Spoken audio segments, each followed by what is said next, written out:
Hey guys, today we want to tell you all about Moreton Island. Moreton Island is about 45 kilometres across the bay from the city of Brisbane here in Queensland. This is a magnificent place and you can access it either by ferry, you can bring your own boat over, or like we did, catch the barge and bring your four-wheel drive. You can also bring your boat, camper trailer or anything else that you want to bring over with you. So we've come over, we've got our tent here behind us and we've just been staying 8 days here on the island. It's been fabulous. It has been absolutely awesome, hasn't it? We want to tell you all about it, give you all the tips, give you all the ideas and show you everything that there is to see and do here on Moreton Island. So as I mentioned, you can come across by ferry or by barge. Ferry takes about 45 minutes. The barge, a bit slower, takes around about an hour and a half approximately to make it over from the Port of Brisbane to just beside the Tangalooma wrecks. The costs to come over, do you remember what they are? No, you booked it. You know. Okay, the costs to come over. You will need to have a vehicle pass, and that the cost as of now, which is November 2019, the cost of the vehicle pass is roughly $52 for a month vehicle pass. Camping fees are $6.60 per adult per night, and the barge across for your four-wheel drive, we've just brought our four-wheel drive with us and it was around about $261. If you're bringing a camper trailer, you'll find the cost is approximately $500, and we met some guys here who had brought over their jet ski and it was around about $450. Okay, water. Water here on the island there's plenty of it, but there are taps here around the island, but they do recommend that you actually boil the water first. So it's no doubt boil water brought up from underneath. Our recommendation is bring over all your own drinking water with you. So we brought over 24 pack of drinking water.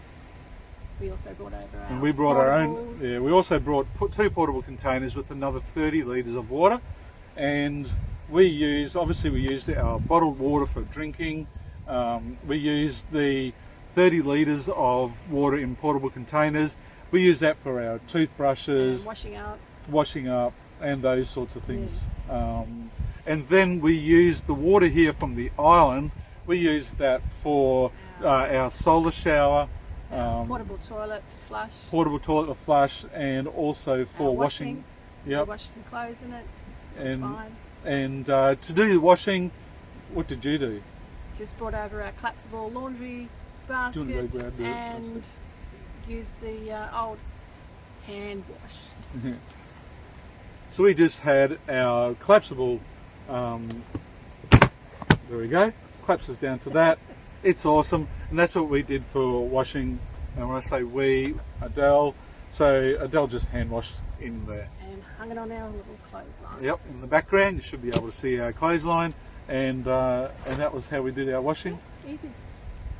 Around the island you'll find campgrounds both on the east side, on the beach side, or ocean side of the island, or you'll find on the west side, and they're very popular over there. You'll find a number of camping grounds there as well.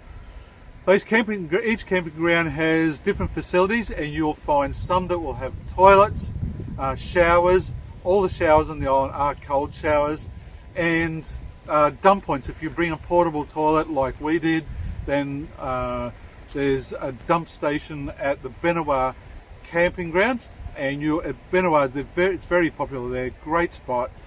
You'll find toilets and showers there as well, and the dump points available too. For waste stations, for emptying bins, just collect all your rubbish into bags and take them over to Bulwa. There's a waste station there. There's also, I saw bins on the beach just near the Tangalooma wrecks. Yes, there are bins there at Tangalooma wrecks, and also down the south end of the island, down the bottom at Coringal, you'll find there's a waste station down there as well. Yeah. North Point Camping Ground, which is where we originally planned to stay, but we've ended up here at Yellow Patch. At the North Point, There's showers. Well, there's a shower. There's an outdoor shower, which we've used a few times. It was really good. And again, the toilets are there as well. And there's water there. Now, for shops on the island, basically you got 3 locations that you can find. You can pick up a few groceries or anything that you might need. The biggest one is Bulwer. So there you'll find alcohol, you'll find some groceries, you'll be able to order some takeaway, some food, even have a dinner there. Yep, we bought some fresh bread there and had an ice cream or 2 from there. Yeah, we might have had 1 or 2 from there. And the other thing you'll find there is fuel. So you can buy fuel from the Bulwer station. It's $3 per litre. So it's $60 for a 20 litre drum, and you hand back the drum. So it's equivalent to $3 a litre. So highly recommend bring all your own fuel over with you. We've been here for 8 days. We brought over 5 20 litre jerry cans. We've used 4 of those. Our tank is more than 3/4 full. So we're going to go home with the best part of a full tank. So you can pick up all those things at Bulwer and bait as well. The guys there are really cool. And at Castaways? Yes, Castaways is the shop there at Bulwer. From that, down the bottom of the island is the Gutter Bar at Coringal, and again they have a bar, which is a great little spot, and they make some excellent meals. We had lunch there. Yeah, we had a burger and chips. And the burger was really good, wasn't it? And a drink. And a drink, and as you do. It's 5 o'clock somewhere. 5 o'clock somewhere. They minimal groceries. They had a few things there. Store. They actually had a hole in the wall. An ATM. ATM there. Yeah. So that's at Coringal, right down the south end of the island. Tangalooma, as a camper, you can't actually get into Tangalooma, so I'm really not sure what access you're going to have for getting anything there nowadays. So just check their website and whether they're allowing campers in. They used to, but they've put a stop to it at the moment. I think so. Now, how safe is it to camp here on Moreton Island? What do you think? I think it's very safe. We've left our belongings in the tent each day and had no problems whatsoever. Yeah. No problems. There's no dingoes here on Moreton Island.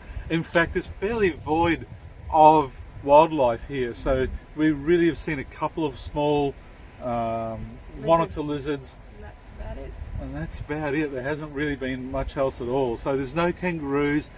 Apparently they are still looking to eradicate some pigs and wild cats. We certainly haven't seen any or any signs. You do hear birds. There's a lot of bird life here on the island. Yeah, bird life's about it. But it's as safe as anywhere that you'd probably like to camp, I think. And everyone on the island's fantastic. So it's very friendly, and I feel as safe here as I could possibly do anywhere that I might be camping.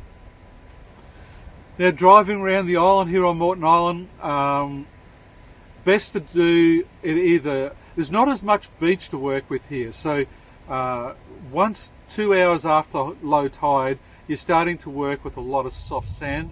So if you can time it that you're driving within 2 hours of low tide, that is the premium times, and you'll have a lot more comfortable drive.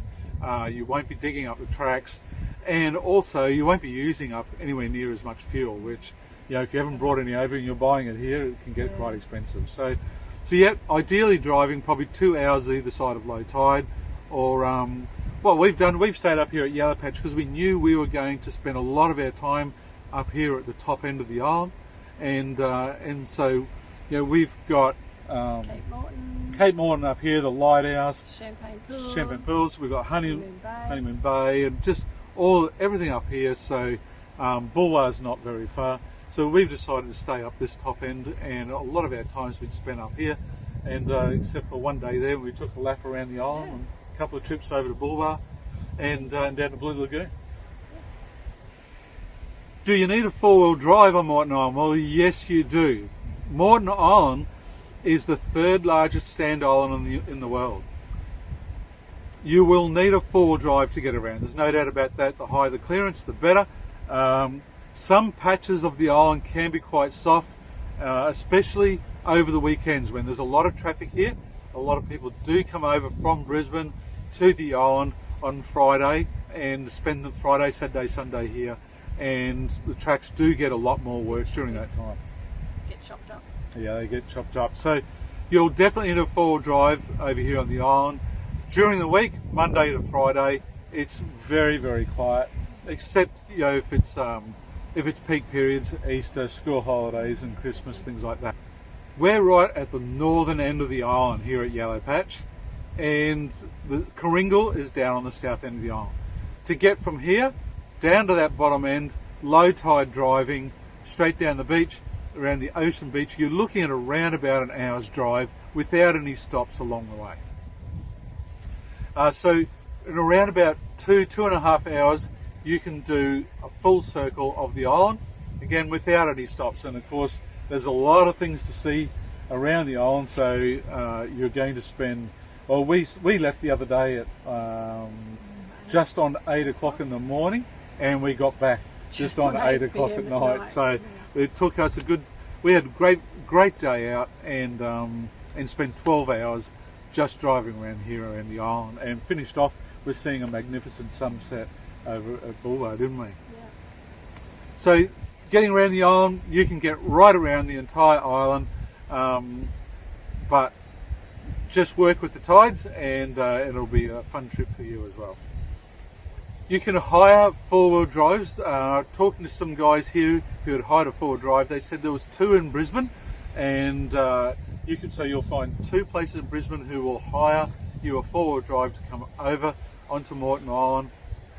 Otherwise, I did see someone from Tangalooma, so if you decide to come over and stay at the Tangalooma resort, pretty sure you'll find you can hire a four-wheel drive there at the resort. These guys we met, they're in a little Suzuki Jimny, and they said it was fabulous. Yeah, they got around the whole, and did it really cheap on fuel too, didn't they? Really economical. I think they only used one tank the whole time.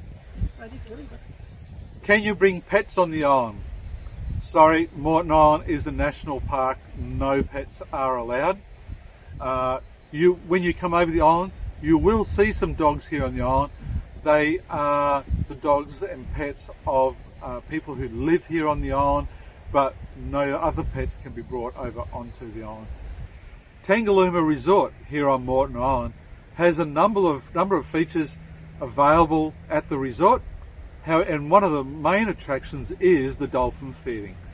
Dolphin feeding is done each night, but you will need to be part of the resort to be able to access it.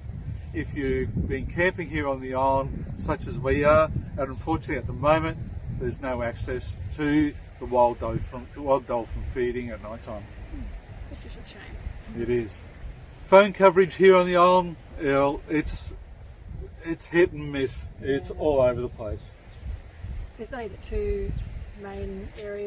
3 main areas that you'll pick up coverage, which is the little townships, Bulwa, Caringle and around Tangalooma Rex. Yeah.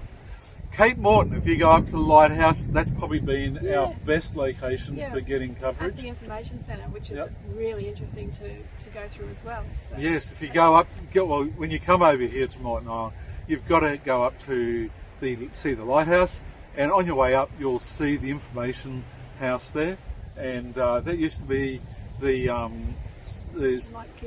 lightkeeper's second assistant. Yeah, that was their house. So go into the information centre there, and that's where we found to have our best coverage. Apart from that, as Adele mentioned, at the Bulwa Rex, even once you leave the beach and go inland, there's no coverage. But the Bulwa Rex I thought was the other best location. Tangalooma wasn't as good, but not as good from Caringle down south, but you could get coverage. And the other place we got a bit of coverage was the Five Hill Lookout. Five Hills Lookout. Yeah. So we got some coverage there. Apart from that, around the rest of the island, you might be able to send a message off to somebody. But phone calls don't work. You can't upload photos or watch videos or do anything like that around the island. At night time, we're able to do a little bit on Messenger here from our tent, but it's very hit and miss. A bit limited. It is quite limited. Oceanside, there's really not a lot of coverage. Again, you might be able to send a message on Messenger, but not much else apart from that. Sometimes we've picked up a little bit of coverage just at the bottom of Cape Cliff. Yeah, not much. Not much. Anyway, so that's it. Phone coverage around the island. That's with Telstra. I also have my Vodafone here. I've found I can get Vodafone coverage on the island as well. Sometimes I'm getting a better coverage with Vodafone than Telstra, but it's not very often. Mostly you're going to need to use Telstra for your coverage, but apart from that, yeah, not too much. So what recovery gear will you need here on the island if you're coming over with your four-wheel drive? Well, we've got a winch and bull bar on our four-wheel drive. They're there for situations like this, but I really wouldn't expect that you would need to use them over here, not unless you got yourself in a rather drastic situation. You missed the tide. Yeah, don't be doing that. No. So keep it safe. So you snatch your straps, just bring over your recovery straps. Those would be ideal in case you do get bogged and need to be towed out. But most importantly, just your recovery tracks. Yep, just bring your recovery tracks over, and they'll get you out of any situation you might get yourself into here on the island. We've had no problems, but we did bump into some people. There was a group of 4, and each one of them coming over on Middle Road did get caught and got bogged. A bit harder too if you're towing a camper trailer or a jet ski, but if you're just in your four-wheel drive, you really shouldn't have too many problems here on the island unless you do something pretty simple. So can you fly your drone here on Moreton Island? The answer to that is yes. It is a national park, but in Queensland, national parks don't limit you with a drone, except for you just need to apply by your normal CASA rules, and you'll have no problems flying your drone here on Moreton Island. Emergency services here on the island. Well, you'll find rangers are located just near the Benawar campground. You'll find there is an ambulance positioned at Tangalooma Resort. There's a fire station at Bulwer. There's a fire station at Bulwer, and but there is no police here on the island. But they do come over to Moreton Island, and I believe they are looking to position themselves here on the island. But at this stage, they're not positioned here on the island full time, but they do come over to the island and do checks at different times. There are speed limits all around the island. The ocean beaches are 60 kilometres an hour, and most of the tracks are 30 kilometres an hour. Some are 20. Some are 20.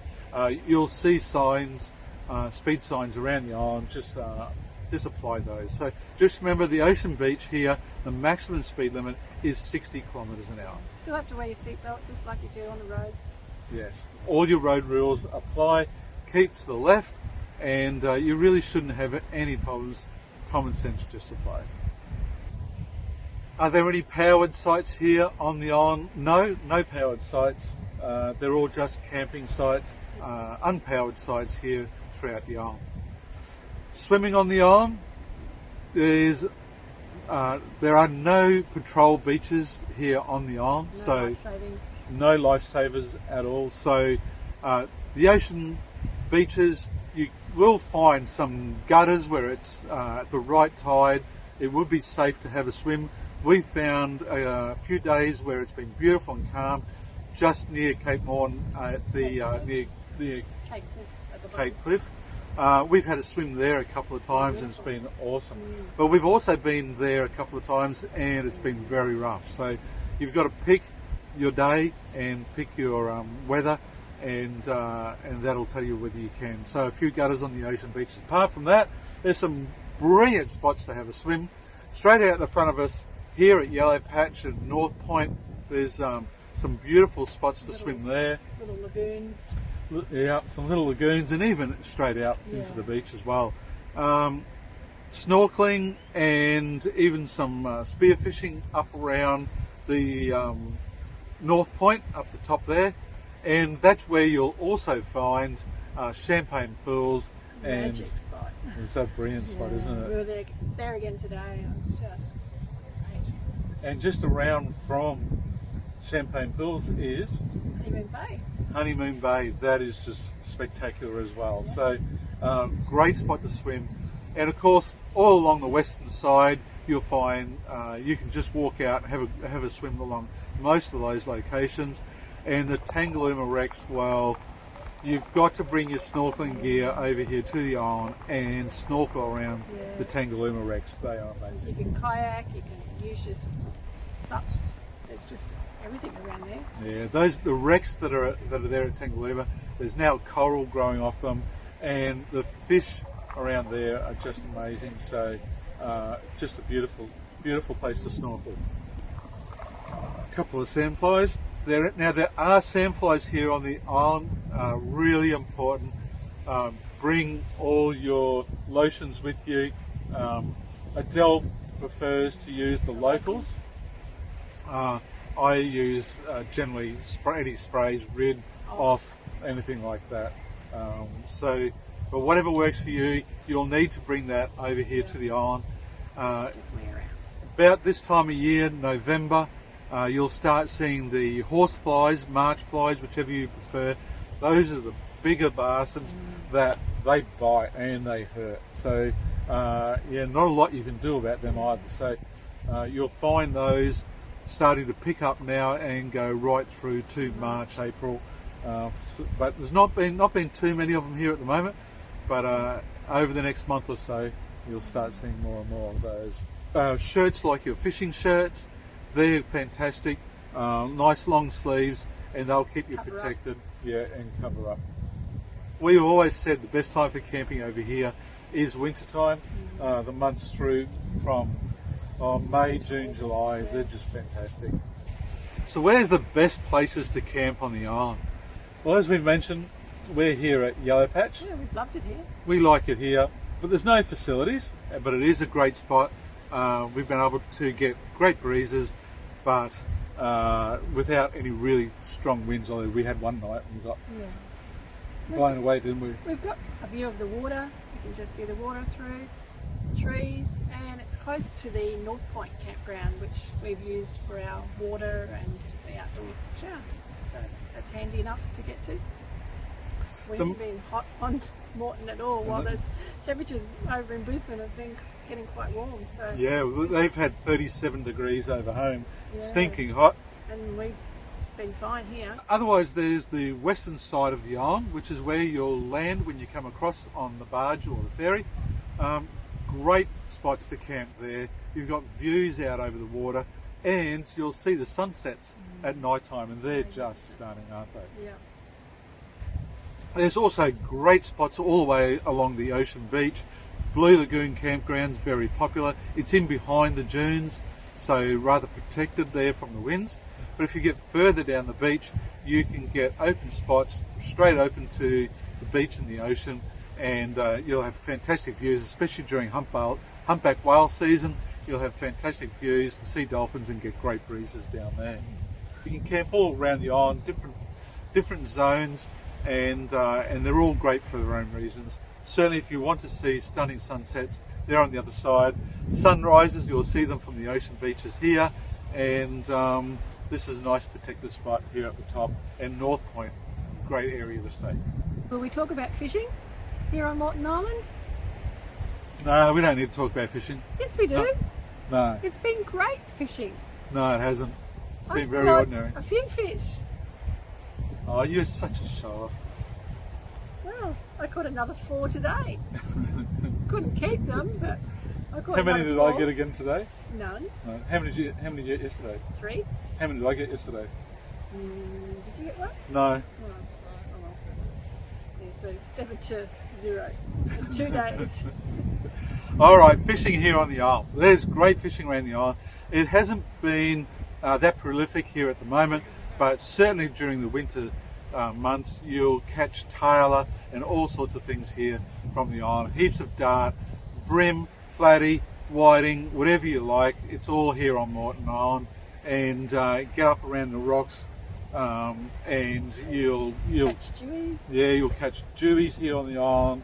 It's fishing mecca, and the Moreton Island Fishing Classic is on every year, and it's a lot of great fun as well. By the way, while we're talking about fishing, I'll just do a shout out here to my mate, Flick Boom, Sandgate, Tackle Land at Sandgate.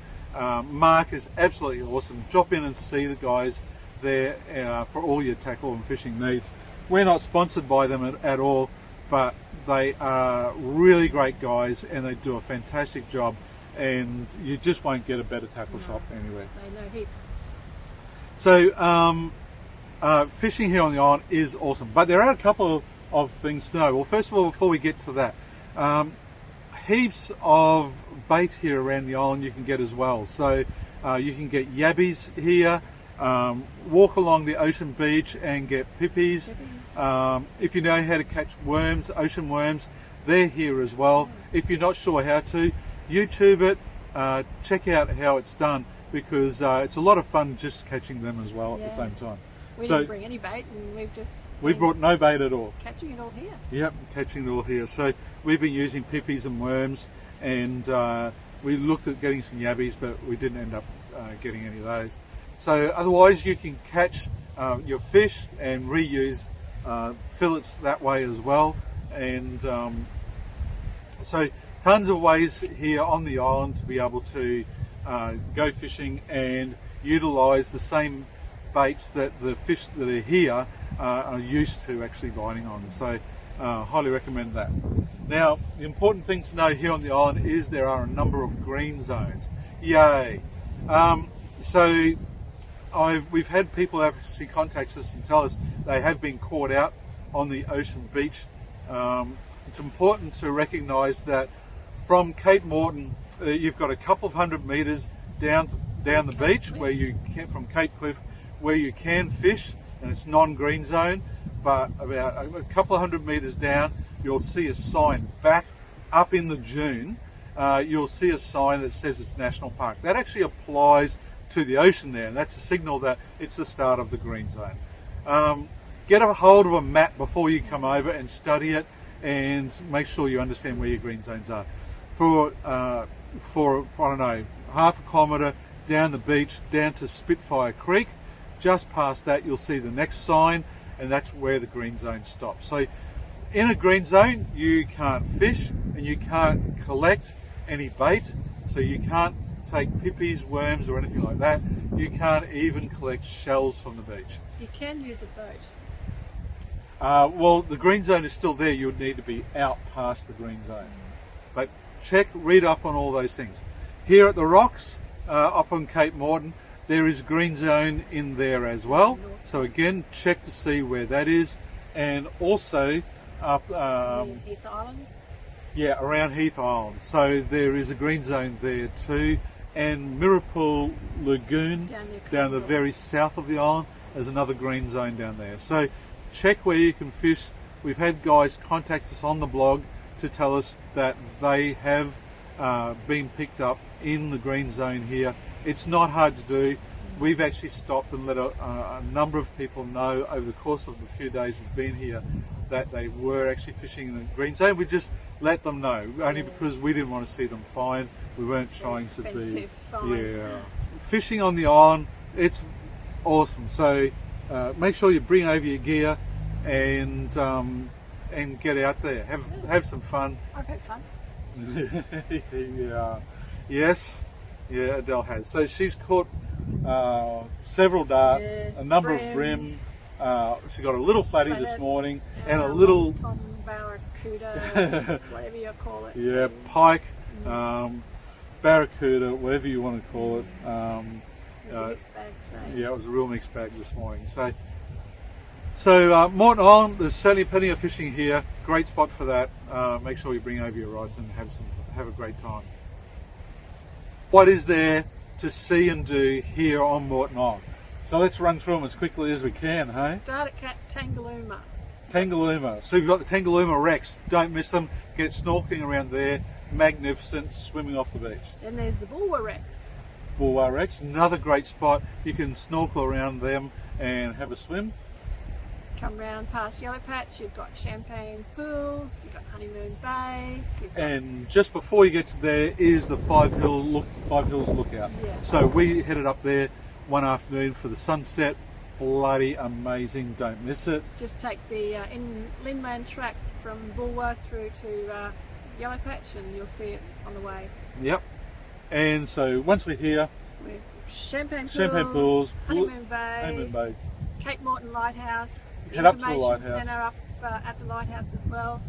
We've got Cape Cliff on the other side. Follow the ocean beach down. You'll find a couple of small lakes there, Spitfire Creek, and Blue Lagoon. don't miss Blue Lagoon. It's a cracking spot, freshwater lagoon. It is stunning. And as you make way down the beach south from there, you'll come across Rouse Battery. Yeah. Yep, it was really good. We climbed up and had a look at that. So this is going back to the 1940s, World War II, and these are the gun placements around the island, and you can see the remains of what's been left over now since the war times, and you'll see those around the Rouse Battery. Get up there, have a look, it's pretty cool. Yeah. We went down to Kringle End, to the Mirapool Lagoon. Mirapool Lagoon, it's worth getting out, having a walk down there and checking it all out. Further down the beach, you head down to the spit, right down to the bottom of the island to Day's Gutter, and you can look straight out to Stradbroke Island, and it's just stunning. Colours of the water were just amazing. Just beautiful, weren't it? Wasn't Yeah. it? So definitely do that. Head around to Kringle. And you've got the Gutter Bar. The Gutter Bar, great fun. Stop in for a drink Yeah. and And the food's great too. yeah, make sure you have a bite to eat. Yeah. Awesome. Come back up the western side and don't miss. There's little sand hills, there's the big sand hills. And before you get to them is I can't remember. Moreton Bay oysters. The Tulkerry.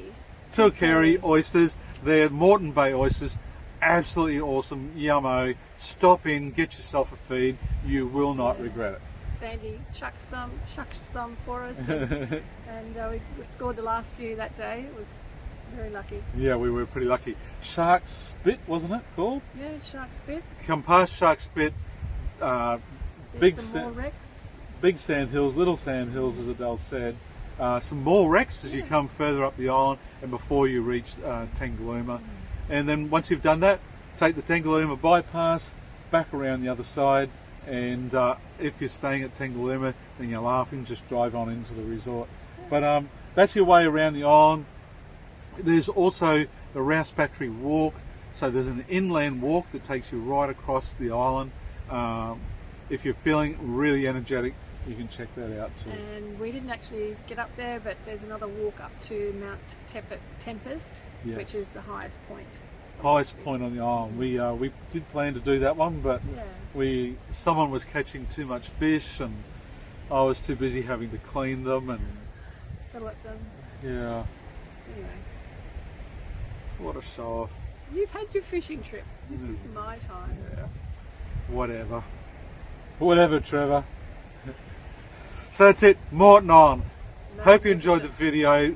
What a fantastic spot. As I say, it's just 45 minutes or an hour and a half on the barge from Brisbane. We woke up from our place in Brisbane, half an hour to the barge, an hour and a half over, and within two and a half hours, you're here on Moreton Island. So Fraser, yep, it's great. It's a bit cheaper to go up there, but it's also a 5 to 6 hour trip just to get there. By the time you do all your stops and the drive up, and then wait for the ferry, get over on the ferry, and then make your way up Fraser Island Beach. So the benefit here of Moreton Island is It's really accessible. much quieter, Yeah, very and quiet. it's so accessible, and within a couple of hours you're on the beach right here on Moreton Island. It feels great. Escape the fake. Escape the fake, visit Moreton Island. Thanks for watching the video, guys. Hope you enjoyed it. Remember here, on our YouTube channel, youtube.com/indefinite leave. Check out our Facebook and our website, indefiniteleave.com.au. Thanks for watching, everybody, and enjoy the video. We'll see you again soon.